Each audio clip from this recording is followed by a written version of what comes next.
Assalamualaikum warahmatullahi wabarakatuh.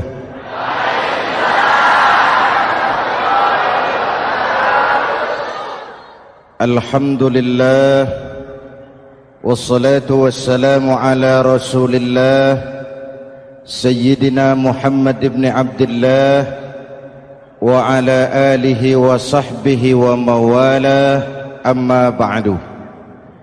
Saudara-saudara kaum muslimin di seluruh tanah air, hari-hari pada minggu akhir Ramadan kita bersama-sama menyaksikan sebuah fenomena tentang pindahnya kegiatan umat dari masjid ke pasar, dari masjid ke terminal, dari masjid ke stasiun, dari masjid ke bandara.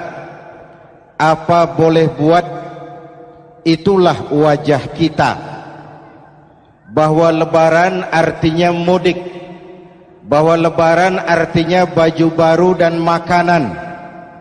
Lebaran berbeda dengan Idul Fitri.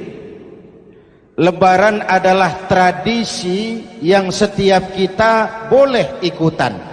Siapa saja boleh ikut lebaran, tapi tidak tiap orang bisa merayakan Idul Fitri. Mau puasa atau tidak puasa, boleh lebaran. Tidak dilarang sama petugas keamanan. Mau ibadah Ramadan atau tidak melaksanakan ibadah Ramadan, boleh ikut lebaran. Tapi tidak berarti merayakan Idul Fitri, karena selalu ada kos dari apa saja yang kita lakukan. Saya mau cerita, mau dengar nggak? Ada dokter gigi, dokter baru. Satu sore praktek, pasiennya 4 orang nunggu duduk jejeran. Dipanggil pasien pertama, diperiksa, berlubang giginya, dicabut tanpa dibius. Namanya dokter baru. Pasien ini teriak, aduh sakit dok, tidak kuat, sakit. Teriakannya keras sekali. Pasien yang 3 orang yang nunggu gemeter, lari semua. Sudah saya dicabut, diobati, selesai, tanya, sudah selesai dok? Sudah mas. Berapa biayanya? 200.000. Loh, biasanya kan 50.000, kok 200.000? Biasanya sih memang 50.000, tapi siapa suruh kau teriak? Yang 3 lari.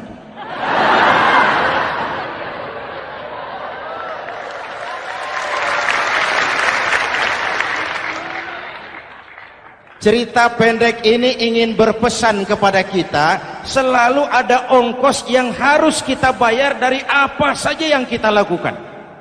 Mau ibadah atau tidak, mau jadi orang baik-baik atau jadi bajingan paling tengik, mau berbuat salah atau berbuat soleh, selalu ada kosnya, selalu ada ongkosnya. Kita bicara kembali kepada fitrah, Idul Fitri. Bagaimana caranya? Pertama, saya ingin mengutip bagian pendek dari ayat 185 Al-Baqarah. Walitukmilul iddata walitukabbirullaha ala ma hadakum wala'allakum tashkurun. Ada 4 hal dari cuplikan ayat pendek ini. Pertama, walitukmilul iddata, hendaknya engkau sempurnakan jumlah bilangan hari puasamu. Berpuasa sebulan penuh. Sebulan penuh itu bisa 29, bisa 30. Pak, kalau beda pendapat bagaimana? Ada yang lebaran tanggal 5, ada yang lebaran tanggal 6. Hadirin, bagi yang punya kemampuan berijtihad, silahkan melakukan ru'yatul hilal. Bagi yang tidak, lebih aman ikut pesan Nabi. Apa pesan Nabi? Fa iza ikhtalaftum fa alaikum bisawadil a'zam ma'al haqqi wa ahlihi. Kalau kamu berbeda pendapat, ikut golongan terbanyak yang benar dan ahlinya. Jadi walaupun banyak, kalau tidak benar dan bukan ahlinya, tidak usah ikutin. Banyak benar dan ahlinya.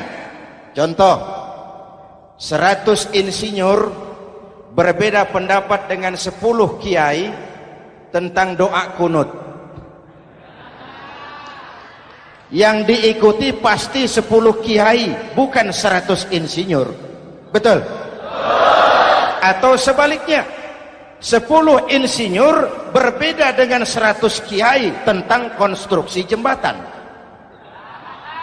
Yang diikuti tentu 10 insinyur, benar dan ahlinya. Maka yang paling aman, kita punya departemen agama. Departemen agama punya ahli dari MUI, dari Nahdlatul Ulama, dari Muhammadiyah, dari Al-Wasliyah, dari Syarikat Islam, dikumpulkan melakukan ru'yatul hilal. Yang paling aman, dengeri saja pengumuman departemen agama.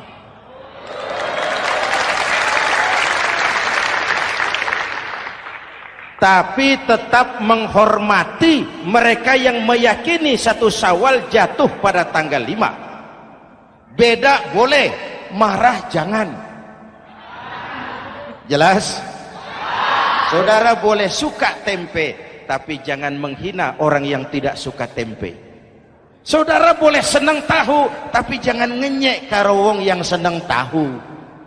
Hadirin yang saya hormati, walitukmilul iddata. Kalau mau kembali kepada fitrah, sempurnakan jumlah bilangan hari puasamu. Makna sempurnakan di sini 2, sempurnakan 1 bulan penuh dan sempurnakan semangat puasamu. Walaupun Ramadan berakhir, puasa jangan selesai. Kenapa?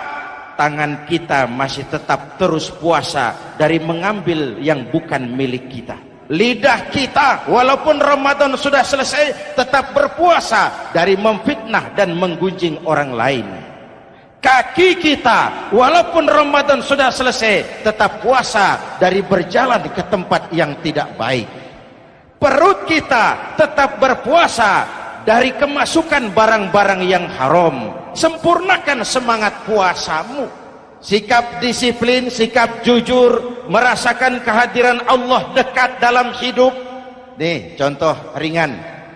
Tadi waktu asar dan zuhur, saudara sholat apa tidak? Sholat. Waktu sebelum sholat kan berwudu. Ketika berwudu kan berkemur. Umpama waktu berkemur itu saudara korupsi, sedikit saja airnya saudara minum, saya yakin jangankan petugas keamanan, teman wudhu sebelah pun tidak akan tahu kalau waktu berkemur saudara korupsi. Kalau selesai Ramadan ini diterjemahkan, insya Allah negara kita bersih, berkurang korupsinya. Hadirin yang saya cintai, saya kembali kepada pesan Al-Baqarah 185 tadi. Walitukmilul iddata, sempurnakan jumlah bilangan hari puasamu. Puasa sebulan penuh dan kemudian lanjutkan semangat Ramadan. Disiplin, merasakan diri di bawah pengawasan Allah. Sekarang ini Allah ditekan. Kita iman dalam ucapan tapi sekuler dalam perbuatan. Tuhan cuma ada di masjid, di kantor Tuhan hilang, maka korupsi merajalela. Tuhan cuma ada di masjid, di pasar Tuhan hilang, maka timbangan tetap curang. Iman dalam ucapan tapi sekuler dalam perbuatan. Kalau jiwa dan semangat Ramadan kita bisa terapkan, insya Allah korupsi akan berkurang. Sekarang kan kita prihatin, yang tadinya teriak-teriak wong cilik malah ribut rumah mewah. Yang tadinya teriak-teriak rakyat kecil, sekarang malah ribut soal villa 5 miliar. Ini kan menyedihkan, memilukan dan memalukan. Tidak punya sense of crisis. Nah, saya juga nggak tahu apa itu. Udah dengerin aja, kenapa sih? Usil bener.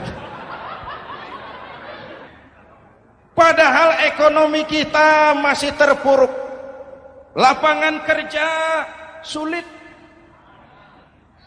jumlah pengangguran rata-rata 2 juta orang per tahun.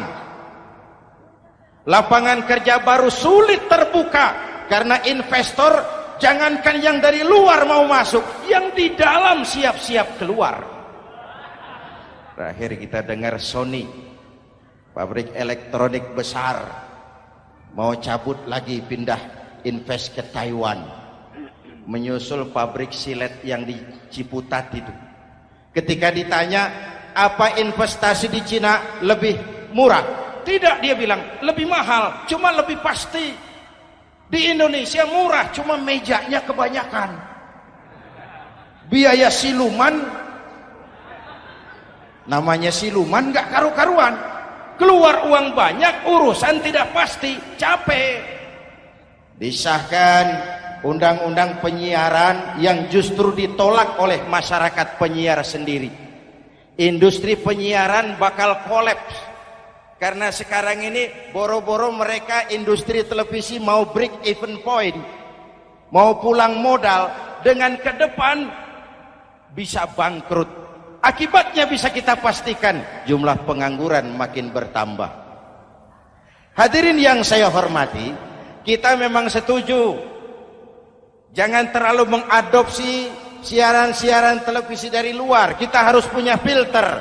Tapi pada sisi yang sama, kita juga harus memperhatikan lapangan kerja buat rakyat kita ini. Walitukmilul iddata, sempurnakan jumlah bilangan hari puasamu. Kalau jumlah hari puasa sudah sempurna, tuntunan yang kedua dari Al-Quran, walitukabbirullah, hendaknya engkau agungkan nama Tuhanmu. Takbiran. Takbiran itu bisa sendiri, bisa berjamaah, bisa di rumah, bisa di masjid, bisa di surau, bisa dengan pawai keliling, asal dilaksanakan dengan tertib dan tidak mengganggu lalu lintas umum. Prakteknya yang terjadi, pawai keliling itu mengganggu ketertiban umum, perang petasan, mengganggu lalu lintas. Terjadi macam, ada yang takbiran bawa bendera partai. Innalillahi wa inna ilaihi rajiun.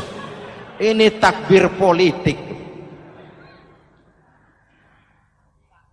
Hadirin yang saya hormati, kalimat takbir dalam kondisi kita, saya ingatkan kepada satu ungkapan Bung Tomo.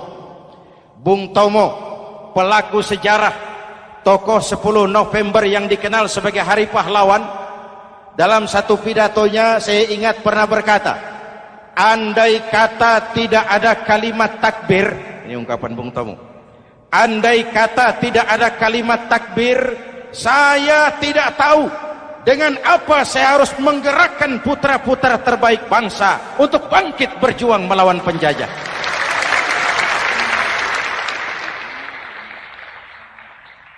Ketika Allahu Akbar, itu londo, kelihatannya kecil, meriam nggak meleduk. Dahulu orang-orang tua kita cuma ada 2 kata, merdeka atau mati. Tidak berpikir nanti kalau menang dan merdeka saya jadi wali kota di mana.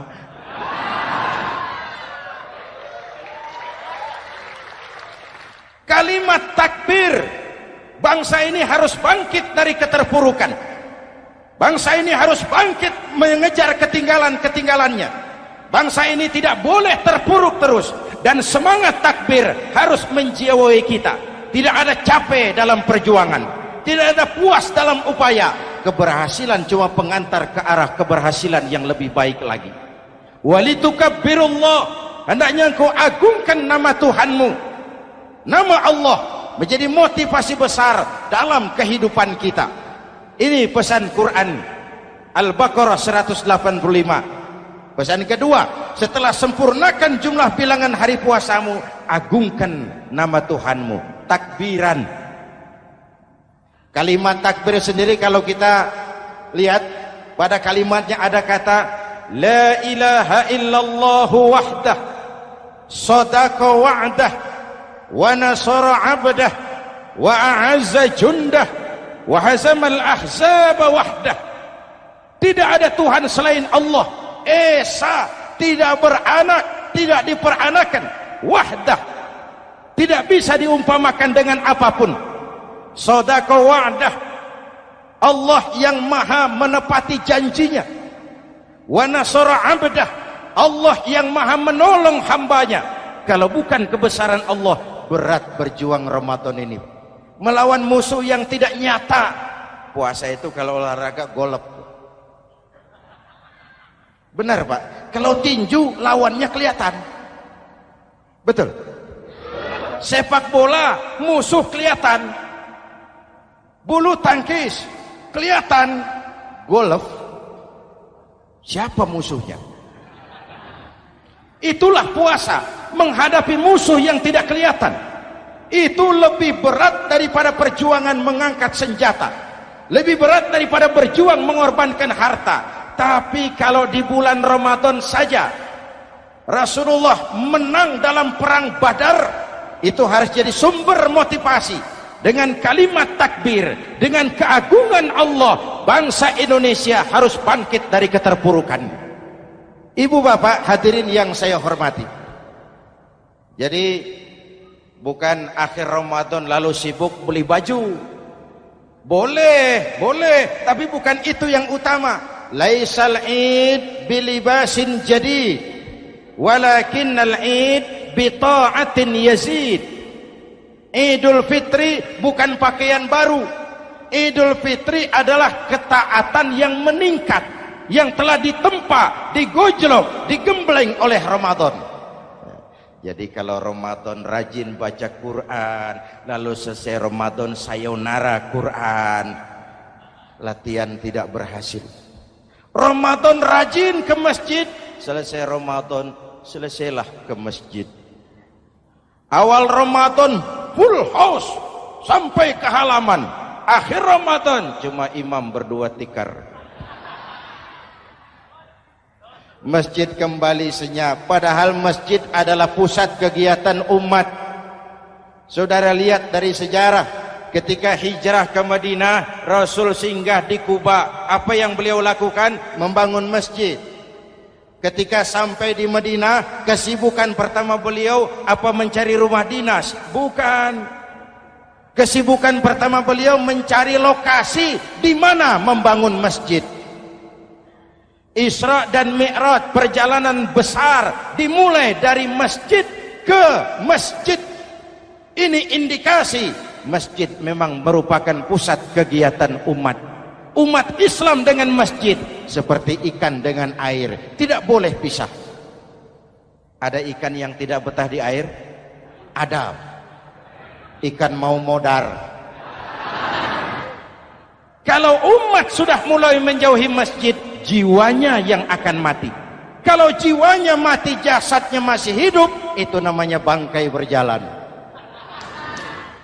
Walitukabbirullah, engkau agungkan nama Tuhanmu. Takbiran, setelah berjuang penuh, membina takwa, mengharap ridho, mengendalikan nafsu. Ingat loh, puasa itu bukan menghilangkan nafsu, mengendalikan, menempatkan pada tempatnya. Manusia tanpa nafsu bukan manusia, tapi manusia yang disetir nafsu turun jadi binatang, bahkan lebih rendah daripada binatang. Puasa ini menempatkan nafsu di tempatnya. Hai laki-laki, kamu nafsu sama perempuan? Betul Pak. Perempuan suka laki-laki? Betul Pak. Boleh lewat sini, lewat pintu yang disebut nikah. Ini nafsu disalurkan lewat pintu yang disebut nikah. Jangan seperti ayam kawin tiap malam, nikah tidak mau.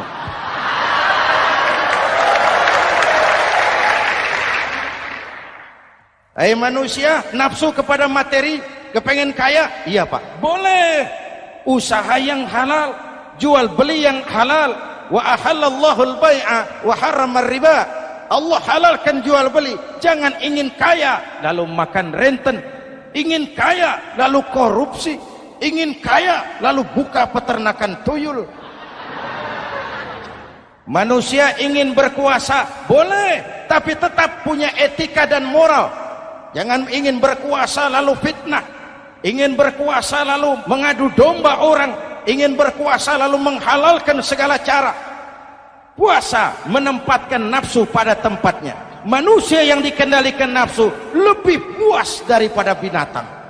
Saya punya ungkapan lama, sebuas-buasnya kerbau, makanannya tetap rumput. Saya belum pernah dengar ada kerbau terlalu buas lalu makan roti. Betul? Tapi manusia kalau sudah dikendalikan nafsu, manusia bukan cuma makan nasi, aspal, semen, kertas, minumnya solar, jauh lebih buas daripada binatang. Inilah puasa, arep nguwong ke wong,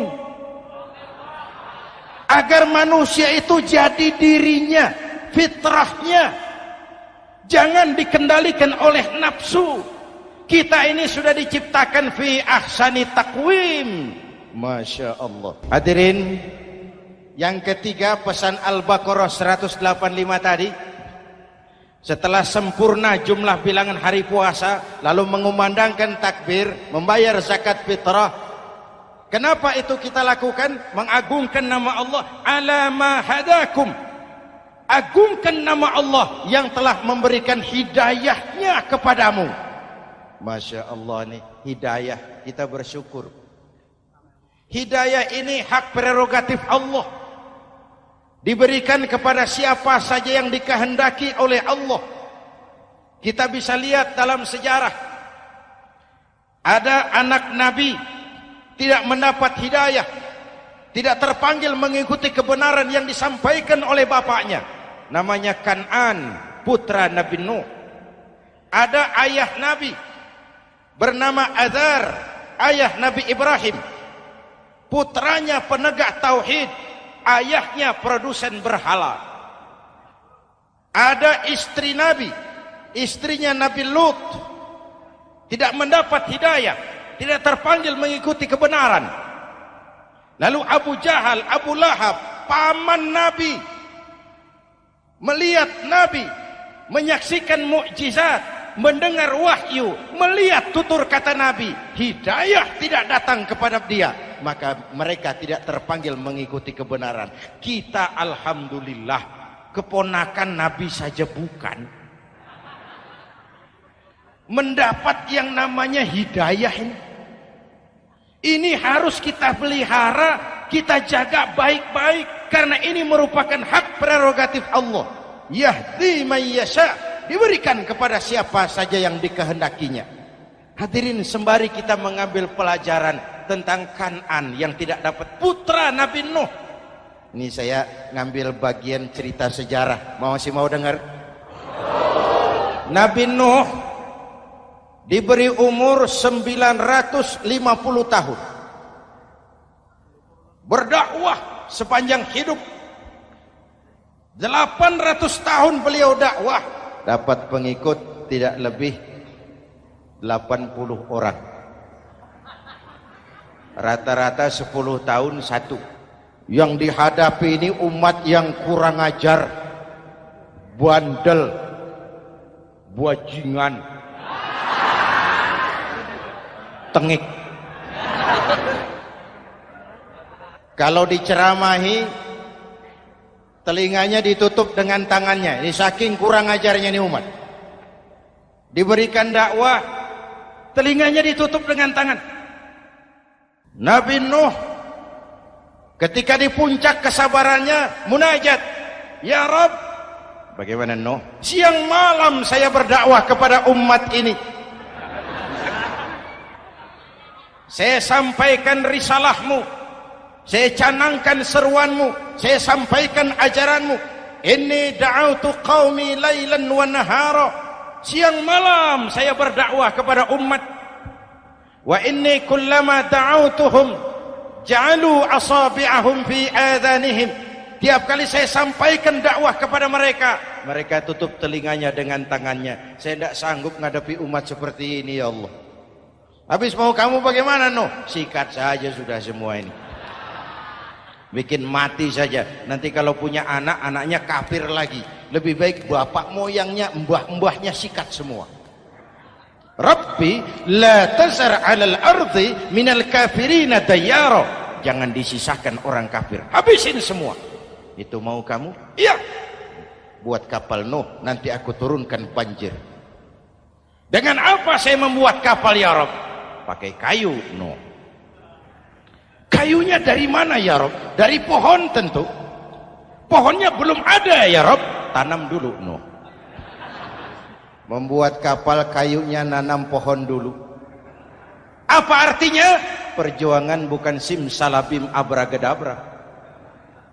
Perjuangan bukan makan lombok, ini hari dimakan, ini hari pedas. Perjuangan itu proses. Ada keringat, ada air mata, ada darah, tempo-tempo nyawa. Itulah perjuangan. Sudah pohon ditebang, buatkan kapal di tengah kampung. Umat unjuk rasa lagi. Nuh makin gila. Bikin kapal di tengah kampung, mau belayar kemana? Selesai Nuh, selesai ya Rabb. Naik. Orang-orang yang beriman bersamamu, naik. Binatang serba sepasang, naik. Naik Nuh, naik. Orang beriman, naik. Binatang serba sepasang. Gerimis mulai turun. Setelah kapal semua terisi, Nabi Nuh kontrol. Sudah naik semua? Sudah. Nuh. Mas Bejo, ada? Ada. Mbok Painem, naik sudah, masuk. Oke. Hei. Kanan anak saya ikut tidak naik kapal. Kami tidak lihat Nuh. Turun ke bawah. Ada Kanan. Kami tidak lihat Nuh. Naik ke atas buritan. Kelihatan Kanan tidak ikut naik kapal. Kumpul bersama orang kafir di daratan. Inilah potret kehidupan. Kumpul dengan orang-orang kafir. Berapa banyak anak-anak kita tidak mau ikut orang tuanya ke masjid. Kumpul dengan orang-orang kafir di tempat maksiat. Nuh karena sayang kepada anak, dari atas kapal memanggil, ya bunayyarkam ma'ana. Ya, ini bahasa orang manggil Pak. Kanan, kesini nak, naik kapal sama papi. Ini terjemahan bebas. Jawab Kanan di bawah, tidak mau Pak, saya di sini saja. Jangan nak, Allah sedang murka, akan turun banjir. Kalau datang banjir Bapak, sa'awi ila jabalin ya'simuni minal ma'. Saya akan naik ke gunung tinggi yang bisa menyelamatkan saya dari banjir. Kanan naik ke gunung tinggi, gunung pun tenggelam dihantam banjir. Dalam puncak kepedihan, Nabi Nuh akhirnya sadar. Ya Allah, kalau orang kafir tenggelam, memang saya yang minta, tapi Kanan kan anak saya. Nuh, anggap Kanan bukan anakmu.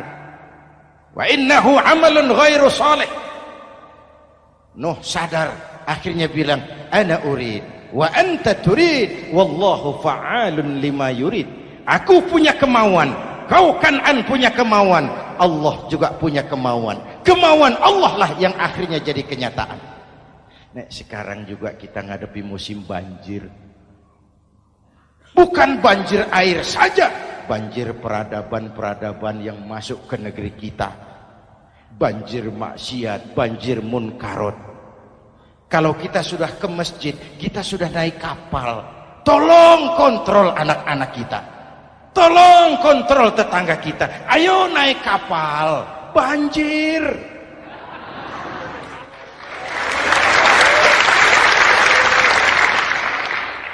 Ditutup ayat ini dengan wala'allakum tashkurun. Atas hidayah yang diberikan kepada kita, kita bisa melaksanakan ibadah Ramadan, bisa takbiran, dan diakhiri dengan ungkapan tasyakkur. Tasyakkur dan tafakkur, mensyukuri nikmat. Saya berulang kali mengingatkan, nikmat bisa berubah menjadi azab kalau kita tidak pandai mensyukurinya. Bayangkan Pak, tahun 87-an kita itu jadi negara yang berswasembada pangan. beras kita cukup untuk rakyat kita. Sekarang kita jadi pengimpor beras terbesar. Kita beli beras ke Vietnam, kita beli beras ke Thailand, ke negara-negara yang lebih kecil dari kita. Kenapa? Karena sawah kita tanami gedung dan beton. La in syakartum la azidannakum wa la in kafartum inna adzabi lasyadid. Kalau kamu bersyukur, aku tambah nikmat. Kalau kamu ingkar, tidak pandai bersyukur, awas, azabku pedih. Maka ungkapan saya, orang kaya bisa masuk surga karena hartanya. Orang kaya bisa masuk neraka juga karena hartanya. Syukur apa tidak syukur? Pejabat bisa masuk surga karena jabatannya. Pejabat banyak yang masuk neraka juga karena jabatannya. Syukur apa tidak syukur?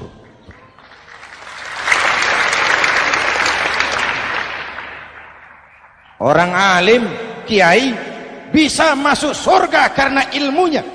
Orang alim pun bisa masuk neraka lebih dulu dari penyembah berhala juga karena ilmunya. Syukur apa tidak syukur? Kasih jabatan sebagai pemimpin lalu menyadari sayyidul qaumi khadimuhum. Pemimpin suatu umat adalah pelayan bagi umat itu. Pelayan harus melayani, bukan minta dilayani. Selama ini kita memandang jabatan itu jalan pintas menuju kaya. Jabatan itu artinya kekuasaan dan fasilitas, maka yang lahir rampok-rampok baru.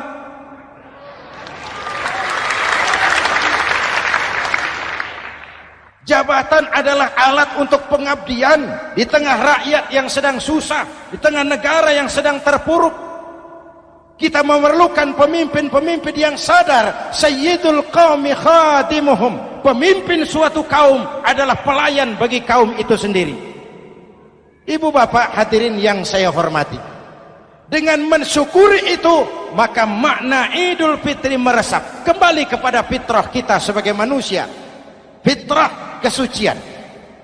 Secara sederhana orang gambarkan kembali kepada fitrah seperti bayi baru dilahirkan oleh ibunya, bersih, suci, tanpa dosa, lantaran sudah dibersihkan oleh ibadah Ramadan. Tapi para ulama khalaf ada yang mengartikan fitrah itu kecenderungan kepada kebajikan, kecenderungan kepada kebaikan. Itu juga fitrah.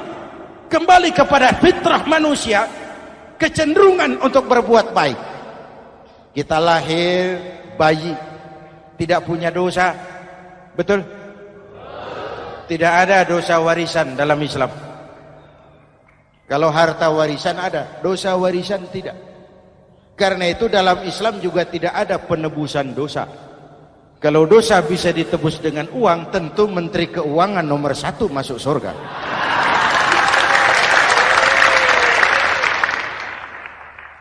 Dosa dalam Islam ditebus dengan taubat, langsung kepada Allah, sonder calo. Hadirin yang saya hormati, kembali kepada fitrah seperti bayi baru dilahirkan oleh ibunya, bersih, tidak punya dosa kepada Allah lantaran sudah dibersihkan oleh ibadah Ramadan. Soalnya kemudian kita kan tidak hanya bersalah kepada Allah, kita ini juga bergaul dengan sesama manusia, betul? Sebuah hadis, sahabat ditanya oleh Rasul, atadruna manil muflis? Saudara-saudara tahu kamu siapa orang yang bangkrut? Oh Rasul, orang bangkrut yang tidak punya uang, orang bangkrut yang tidak punya harta. Salah kata Rasul, innal muflisa min ummati, yang bangkrut dari golongan umatku, yang besok di hari kiamat datang menghadap Allah dengan membawa pahala solat, membawa pahala zakat, membawa pahala haji, membawa pahala sedekah pada satu pihak. Sementara pada sisi yang lain sebelah kiri, orang ini juga datang membawa kesalahan karena pernah mencaci maki orang, pernah memfitnah orang, pernah memakan harta orang dengan cara yang zalim. Satu sisi bawa kebajikan, sisi lain bawa kesalahan. Kalau ini yang terjadi, bagaimana nasib kita kata Nabi? Tuhan, ini pahala solat saya, ini solat yang wajib, ini yang sunnah, rawatibnya, nawafilnya. Datang orang, sebentar Tuhan, apa? Dia memang rajin solat, tapi saya pernah dicaci maki. Hancur nama saya, remuk hati saya. Di dunia saya tidak bisa membalas karena dia lebih berkuasa. Sekarang saya menuntut keadilan. Betul? Iya Tuhan. Sini, pahala solatmu, kasih orang yang kau caci maki. Tuhan, ini pahala puasa saya, yang wajib Ramadannya, sunnah 6 hari Syawalnya, Senin Kemisnya. Ini Tuhan. Datang lagi, sebentar Tuhan. Kenapa? Dia memang rajin puasa, tapi saya pernah difitnah tanpa benar, dicorengkan arang ke dahi, hancur nama saya karenanya. Saya menuntut keadilan karena di dunia waktu itu cuma banyak pengadilan, tapi tidak ada keadilan. Benar? Benar. Ini pahala solatmu, kasih orang yang kau fitnah. Tuhan, ini pahala zakat saya. Datang lagi, Tuhan, dia memang suka zakat, tapi korupsinya lebih besar dari zakatnya. Nuntut keadilan. Sini, pahala zakatmu kasih. Kalau habis pahala kebaikan, orang yang menuntut masih banyak, diambillah dosa orang yang kita sakiti, diberikan kepada kita. Pahala dipreteli, dosa diberikan. Apa enggak bangkrut? Ibarat orang dagang, modal habis, tagihan hutang datang terus.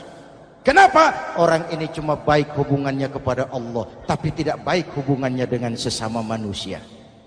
Karena itu, dalam konteks dengan fitrah, manusia makhluk yang fitrah. Apa fitrah itu? Pertama, manusia makhluk yang bertuhan. Itu fitrah. Mengingkari Tuhan, mengingkari fitrah. Yang kedua, manusia makhluk sosial, zon politikan. Itu fitrah. Kita tidak bisa hidup sendiri. Betapa dan siapapun kita memerlukan yang lain. Maka nuansa Ramadan intinya adalah silaturahmi. Nuansa Idul Fitri, silaturahmi antara sesama kita. Ada baiknya saya ingatkan lagi sebuah hadis. Masih mau dengar? Selesai sholat Id, sahabat mendengar Rasul mengucapkan amin 3 kali. Amin, amin, amin. Ya Rasul, ada apa? Tadi turun Jibril selesai sholat, mau berdoa. Muhammad, aku mau mohon kepada Allah, mau kau aminkan? Silakan Jibril. Jibril doa, Rasul amin. Doanya 3 macam permohonan, maka Rasul 3 kali mengucapkan amin. Kalau sudah Jibril yang doa, Rasul yang amin, apa ya doanya ditolak? Apa isi doanya? Yang pertama, ya Allah, doa malaikat Jibril. Hari ini 1 Syawal, waktu itu doanya, saya mohon kepadamu, jangan engkau terima puasa dan ibadahnya anak yang durhaka kepada ibu bapaknya. Rasul mengucapkan amin. Renungan buat kita. Itu sebabnya barangkali sesibuk-sibuk di Jakarta masih mau mudik nemui orang tua. Yang kedua, ya Rabb, saya mohon kepadamu, jangan engkau terima puasa dan ibadahnya istri yang durhaka kepada suaminya. Amin. Kedengaran Bu? Ada ibu-ibu tanya, Pak, kalau suami yang durhaka sama istrinya bagaimana? Ah, hadisnya tidak menjelaskan itu, Bu.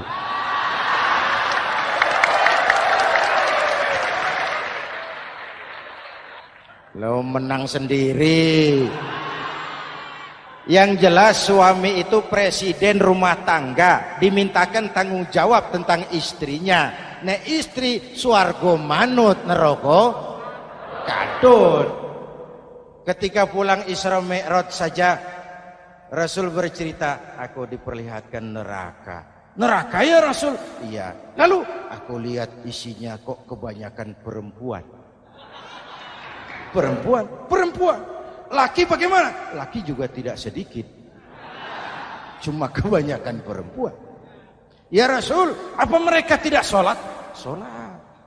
Apa mereka tidak ngaji? Oh, rajin mereka sama suaminya. Kenapa banyak mereka di sana? Rasul senyum dan menjawab, hunna yakfurnal asir. Umumnya perempuan kurang bisa terima kasih sama suaminya.